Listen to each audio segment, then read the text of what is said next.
Movie शुरू होती है और एक वैन में हमें हेना नाम की औरत और उसके हस्बैंड को दिखाया जाता है और ये दोनों हेना की हस्बैंड के डैड से मिलने जा रहे थे। हेना की हस्बैंड के डैड ने अपने सभी बच्चों को अपने पास बुलाया होता है। ये दोनों भी काफी खुश नजर आ रहे होते हैं। हेना का हस्बैंड हेना से कहता है कि मेरे डैड का 75वें बर्थडे है, इसीलिए वो सभी को वहाँ पर इन्वाइट किया है और देखना उन्हें हमें देखकर काफी अच्छा लगेगा। हेना अपने हस्बैंड से कहती है कि तुम्हारे डैड ने मुझे नहीं बुलाया था, लेकिन फिर तुम मुझे लेकर जा रहे हो, देखना कहीं ऐसा ना हो कि उन्हें मेरे यहाँ होने से बुरा लग जाए। वो जवाब देता है कि नहीं, ऐसा नहीं हो सकता, मैंने तुमसे शादी की है तो तुम भी इसी फैमिली का हिस्सा हो, तो तुम्हारा वहाँ होना काफी ज्यादा जरूरी है। दोनों अपने पेरेंट्स के महल के सामने पहुँचते हैं, जहाँ पर हेना की 3 और भी बहन भाई मौजूद होते हैं। एक होता है बड़ा भाई, छोटी बहन केमी थी और बीच वाली भी बहन थी। सभी लोग अपने लोगों से मिलकर बहुत खुश होते हैं, लेकिन उसकी बड़ी बहन सोचती है कि हेना ने पैसे और उसकी अमीरी को देखकर शादी की है। सभी लोग गार्डन में आकर सोचने लगते हैं, आखिर ऐसी क्या बात है कि उसके डैड ने सभी को बुलाया है। सभी लोगों को यह मानना होता है कि उन्होंने सभी लोगों को अपने जन्मदिन की वजह पर बुलाया होगा कि तभी उनके डैड के एक गार्ड आकर कहता है कि आप लोगों को डैड ने कोई जरूरी बात करनी है आप लोगों से। अब सभी लोग घर के अंदर प्रवेश करते हैं। उसका गार्ड कहता है कि ऊपर वाले कमरे में चलें, क्योंकि डैड वहीं पर मिल सकते हैं। सभी लोग ऊपर वाले कमरे में आकर अपने डैड से मिलते हैं और वो इन्हें बताते हैं कि मैंने इस घर में सिक्योरिटी सिस्टम लगवा दिया है ताकि कोई भी अनजान शख्स घर में प्रवेश न कर सके। ये सभी यह सुनकर हैरान होते हैं, कहते हैं कि आखिर ऐसा क्यों। उनके डैड कहते हैं क्योंकि आज रात कोई आने वाला और जो कोई भी है वो मुझे मारने वाला है और मैं तुम लोगों को इसीलिए बुलाया है ताकि तुम सभी मेरी हिफाजत कर सको। यह सुनकर सभी बच्चे हैरान हो जाते हैं और सोचने लगते हैं कि आखिर ऐसा कौन हो सकता है जो डैड को मार सके। उनके डैड उनसे कहते हैं कि मैं तुम्हें इस बारे में तो बिल्कुल भी नहीं बता सकता। सभी लोग कहते हैं प्लीज मजाक न करे और हमें सच बताए, आखिर वो जो कोई भी है वो ऐसा क्यों कर सकता है। वो कहते हैं कि ये कोई मजाक वाली बात नहीं है, बल्कि तुम इसे बिल्कुल सीरियस लो। और वो अपने बच्चों से यह कहते हैं कि अगर मैं आज रात मर भी जाता हूँ या यह जितने भी मेरी प्रॉपर्टी है वो सारा का सारा चैरिटी की हो जाएगी, न कि मेरे बच्चों की। लेकिन अगर मैं जिंदा रहा तो यह सारी प्रॉपर्टी तुम सब में बांट दूंगा और इसीलिए तुम सभी को आज रात मुझे महफूज रखने के लिए कुछ भी करना होगा। सभी लोग इस बात को सुनकर दंग रह जाते हैं, सोचने लगते हैं कि आखिर ऐसा कैसे हो सकता है और डैड ऐसा क्यों कह रहे हैं। लेकिन तभी वो अपने गार्ड को यहाँ से जाने के लिए कहते हैं। गार्ड बाहर जाकर सारे दरवाजे को बाहर से लॉक कर देता है ताकि कोई भी वहाँ से ना अंदर ना बाहर जा सके। कुछ देर के बाद सभी एक नीचे जाकर एक जगह बैठकर बातें करने लग जाते हैं कि आखिर डैड को ऐसा क्या हो गया है। वो ऐसी बातें कर रहे हैं और वो ये भी कहते हैं कि शायद डैड हमें आजमाना चाहते हैं। उन्हें नहीं लगता कि यहाँ कोई भी आएगा उन्हें मारने के लिए, क्योंकि सारे खिड़की दरवाजे तो पहले ही लॉक हो चुके हैं। अब हेना उनसे कहती है क्या पता डैड सच कह रहे हो, अगर ऐसा हो भी सकता है तो हमें उनकी जान बचानी होगी। सभी लोग हेना की बातों को नजरअंदाज करते हैं और अपने अपने कमरे में चले जाते हैं। केमी शराब वाले रूम में जाती है, जहाँ पर वो देखती है बहुत सारी शराब की बोतलें रखी गई थी और जब वो एक शराब की बोतल को उठाती है तभी उसी कमरे में से एक अजीब सी आवाज आती है, जिसे सुनकर वो काफी डर जाती है। और जब उस आवाज की तरफ जाती है तब वहाँ पर कोई भी नजर नहीं आता। तभी उसे किसी की परछाई नजर आता है जो वो उसका पीछा करने लगता है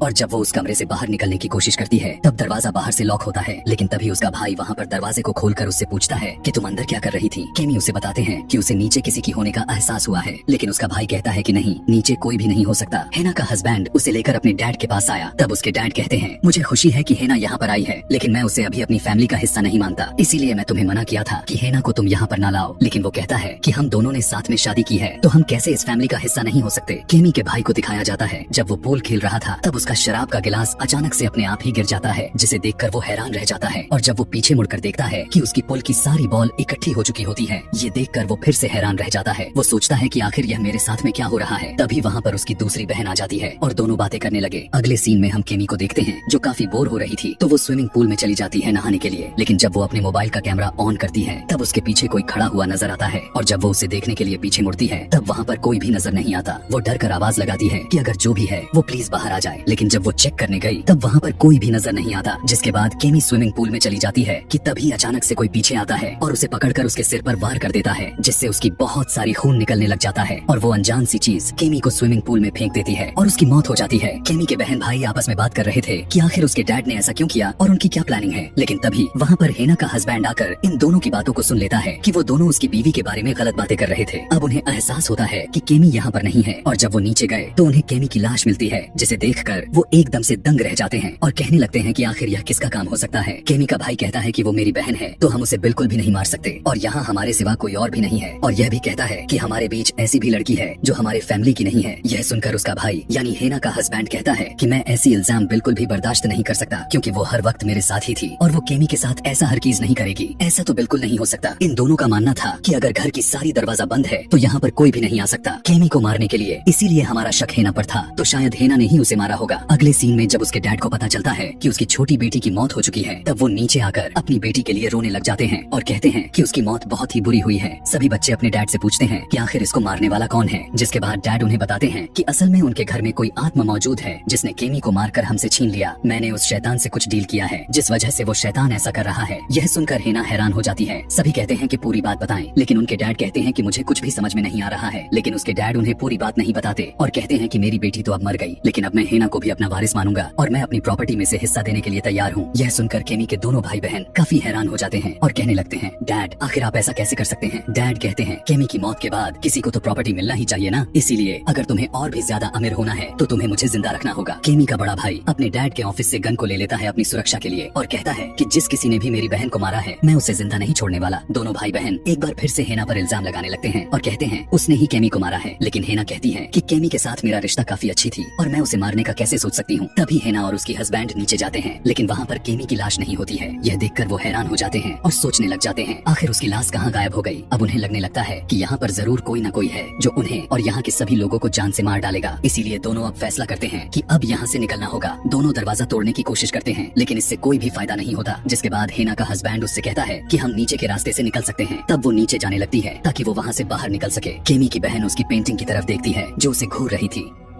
और वो उस तस्वीर को देखकर वो हैरान होने के साथ डर भी जाती है कि तभी उसका भाई वहाँ पर आ जाता है और अपनी बहन से कहता है कि मैं अपने डैड को बचाने के लिए किसी भी हद तक जा सकता हूँ। मुझे लगता है कि हेना और हमारा भाई मिलकर ये सब साजिश कर रहे हैं कि वो दोनों अमीर हो सके और डैड की प्रॉपर्टी की वारिस बन सके, लेकिन हम दोनों ऐसा नहीं होने देने वाले हैं। हेना और उसका हस्बैंड नीचे होते हैं और दोनों बाहर जाने का रास्ता ढूंढने हैं। तब उन्हें पता चलता है कि यहाँ पर सभी जगह लॉक्ड है। तभी हेना की हस्बैंड एक दरवाजे की लॉक की खोलता है और कहता है कि इसमें तो थोड़ा सा निकलने की जगह है, जिसमें से हेना निकलने लग जाती है ताकि बाहर जाकर मदद ला सके। लेकिन वो निकलने की जगह उसी दरवाजे में अटक जाती है कि उसे बाहर से कुछ नजर आती है, जो देखकर वो डर जाती है। अपने हस्बैंड से कहती है मैंने किसी को देखा है। वो हेना को अंदर खींच लेता है। जब वो दोनों दरवाजा को बंद कर रहे थे तब वो अपने सामने एक डीमन को देखते हैं। उसे देखकर वो हैरान हो जाते हैं और सोचने लग जाते हैं कि आखिर ये क्या चीज है। इससे पहले कि वो डीमन इनके पास आ पाता वो दोनों भागकर लॉकर में चले जाते हैं। लेकिन तभी केमी के बहन भाई उस लॉकर का दरवाजा बंद कर देते हैं ताकि वो बाहर ही ना आ सके। यह देखकर वो हैरान हो जाते हैं। उसका हस्बैंड उसे कहता है कि अगर यहाँ का टेम्परेचर 0 डिग्री से कम होगा तब हम मर जाएंगे। यहाँ पर ऑक्सीजन लेवल बहुत ही कम है, इसीलिए हमें किसी भी तरह करके यहाँ से बाहर निकलना होगा। वो दोनों कोशिश तो करते हैं बाहर निकलने की, लेकिन वो इसमें नाकाम रहे। केमी के बहन भाई जब आगे बढ़े तब उन्हें किसी की आवाज आती है। केमी की बहन जब उस चीज को देखने जाती है तब वो चीज केमी की बहन को हवा में उड़ा देती है और देखते ही देखते वो ताकत उसे अपने रूम में लेकर जाती है। फिर जब उसे होश आता है तब वो खुद को रूम में पाकर हैरान रह जाती है। उसे वहाँ पर उस डीमन के पैरों के निशान भी नजर आते हैं। तभी वो केमी के पेंटिंग की तरफ देखती है जिसके माथे से खून निकल रहा था। अचानक से केमी उस पेंटिंग से बाहर आ जाती है, जिसे देखकर वो काफी डर जाती है और केमी उस पर उल्टी कर देती है। तभी केमी का भाई वहाँ पर आकर उस पर गन तान देता है और कहता है कि वो मेरी बहन से दूर रहे वरना मैं तुम्हें शूट कर दूंगा। लेकिन केमी नहीं रुकने वाली होती है। तभी वो उस पर शूट करने लगता है। जिसके बाद जब केमी वहाँ से गायब होती है तब वो देखता है कि गलती से उसने अपनी दूसरी बहन को ही शूट कर दिया होता है, जिससे उसकी मौत हो चुकी है। यानी उसने गलती से अपनी बहन को ही मार दिया। यह जानकर उसे काफी ज्यादा दुख होता है और वो बहुत ज्यादा रोने लगता है। अब उसे यकीन हो चुका था कि ये सब हेना का किया धरा नहीं है, बल्कि यहाँ पर कोई डीमन है जो ये सब कर रहा है। यहाँ पर इनका ऑक्सीजन लेवल कम होने लग जाता है, जिसकी वजह से वो दोनों मरने वाले थे। तभी उनका भाई आकर दरवाजा खोलकर उन्हें बाहर निकाल लेता है और उनकी जान बच जाती है। वो अब कहता है कि मैंने जो देखा उस पर तुम लोग शायद ही यकीन करोगे, क्योंकि मैंने डीमन देखा है। वो दोनों भी उसे बताते हैं कि हाँ मैंने भी देखा है और अगर उन्हें अपनी जान बचानी है तो उन्हें वहाँ से निकलना होगा। केमी का भाई इनसे कहता है कि तुम दोनों यहाँ से बाहर निकलने का रास्ता ढूंढो, तब तक मैं डीमन का ध्यान भटकाने की कोशिश करता हूँ। जब वो दोनों वहाँ से बाहर निकलने के लिए जा रहे थे तब डीमन उन पर हमला कर देता है, लेकिन वो एक रूम में जाकर खुद को लॉक कर लेते हैं। तभी वो सभी देखते हैं कि बुक शेल्फ के पीछे कोई खुफिया रूम है और जब वो उस रूम को खोलते हैं तब उन्हें अंदर डीमन से जुड़ी बहुत सारी चीजें मिलते हैं। ये देखकर वो हैरान हो जाते हैं और सोचने लग जाते हैं कि आखिर उनके डैड ने ऐसा क्या किया था जिसकी वजह से वो डीमन यहाँ पर आ गया। कि तभी उन्हें वहाँ पर एक डिमोनिक साइन मिलता है जिसके अंदर खून था। केमी का भाई जब डीमन को ढूंढ रहा था तब उसके सामने वो डीमन केमी बनकर आ जाता है और वो बहुत ही बुरी तरह से डर जाता है और अपनी बैलेंस खराब होने की वजह से वो सीधा नीचे गिर जाता है, जिससे उसकी हड्डी टूट गई, लेकिन उसकी गन भी उससे दूर होती है। तभी वो डीमन फिर से उसकी दूसरी बहन का रूप लेकर उसके सामने आ जाता है और वो डीमन उसे अपने गले से लगाकर उसकी बॉडी का सारा खून को पी लेता है, जिससे उसका शरीर पूरी तरह से तबाह हो जाती है और बहुत ही बुरी तरह से उसकी मौत हो जाती है। दोनों जब उसकी चिल्लाने की आवाज को सुनते हैं तब दोनों वहाँ जाकर देखते हैं कि वो भी वहाँ से गायब हो चुका है। यह देखकर दोनों समझ जाते हैं कि इसका मतलब वो भी मारा गया। जिसके बाद वो दोनों वहाँ से फौरन बाहर निकलने का रास्ता ढूंढने लगते हैं।